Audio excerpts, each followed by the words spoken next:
All right, great pleasure. Joining us now, Vivek Ramaswamy, 2024 presidential candidate, co-founder of Strive Asset Management. Vivek, you are, so far, in all these debates, all right, you are the best pro-growth capitalist guy. In fact, you're the only one that kind of says it. All right, I keep waiting. You're all in the Ronald Reagan Library. Reagan fought hard to end Soviet communism and restore free market economics and free market capitalism. So you got the Reagan spirit. Here's what you said Wednesday night. I'm sure you remember, but it's a reminder. Here it comes, Vivek. What we need is to deliver economic growth in this country, unlock American energy, drill, frack, burn coal, embrace nuclear energy, stabilize the U.S. dollar itself, and rescind a majority of those unconstitutional federal regulations that are hampering our economy. All right. Vivek, I'll be honest with you, nobody says it better than you do. All right? And I keep waiting for the others, but they don't do it. So anyway, I'm going to ask you a couple questions about regulations in a minute. But where'd you get that riff? Are you a capitalist, Vivek? Do you believe Republicans should be the stewards of prosperity?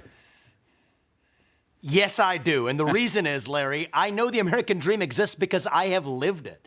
My parents came to this country with almost no money, and in a single generation, I have gone on to found multiple multi-billion-dollar companies that have helped thousands of Americans. And so, yes, capitalism is the best system known to man to lift all of us up from poverty, and we need to stop apologizing for it. That goes for both Republicans and Democrats. That's what American exceptionalism is founded on.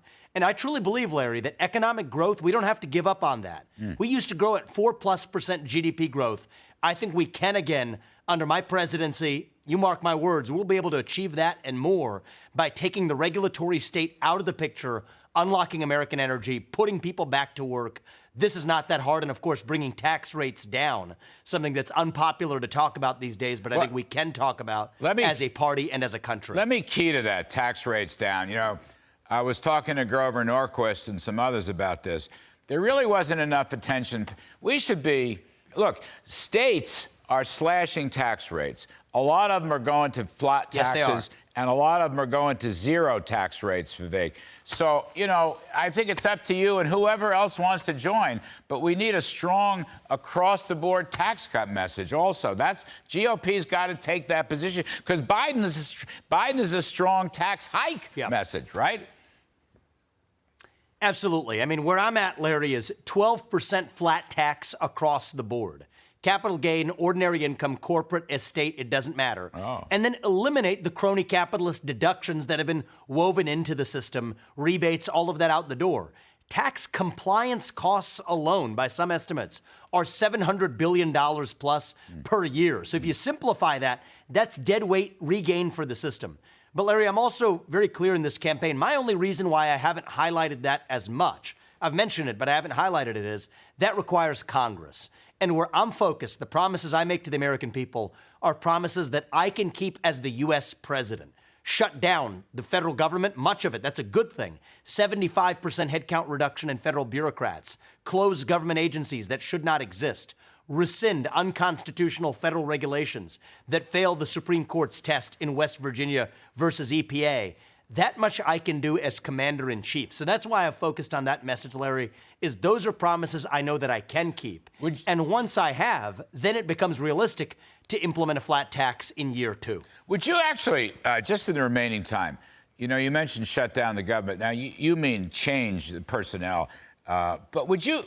Of course, 75% reduction. Would you have been in favor of a government shutdown in this funding debate that's going on in Washington?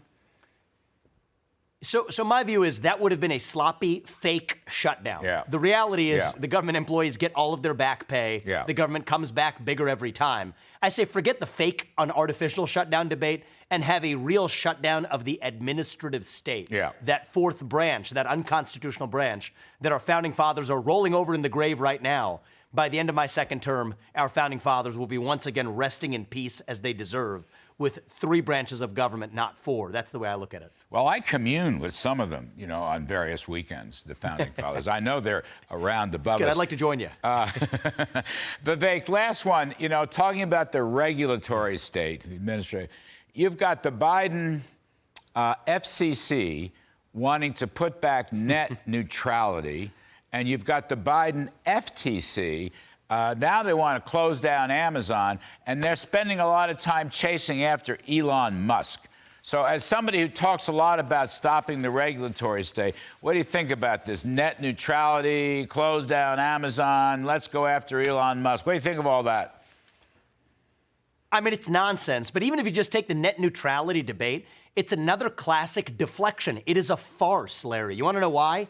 They're talking about broadband providers like AT&T and Verizon, where the real censorship and content discrimination that's taking place is by actual internet companies and social media companies like Google and YouTube and Facebook and so on. So it's a classic bait and switch where those big tech companies get to cheer in favor of net neutrality rules, which apply to broadband providers, which aren't the ones discriminating. Yet the very people cheering for it, along with the Biden administration, are the ones responsible for viewpoint discrimination. And I just wish, Larry, they trick Republicans. Many Republicans miss this and fall for the trick. That's why I'm in this race. That's why I hope we're going to be successful, is we got to pierce through the nonsense of the other side. All right, well done. Keep plugging, Vivek Ramaswamy. Okay, thanks very much. We'll leave it there until the next time.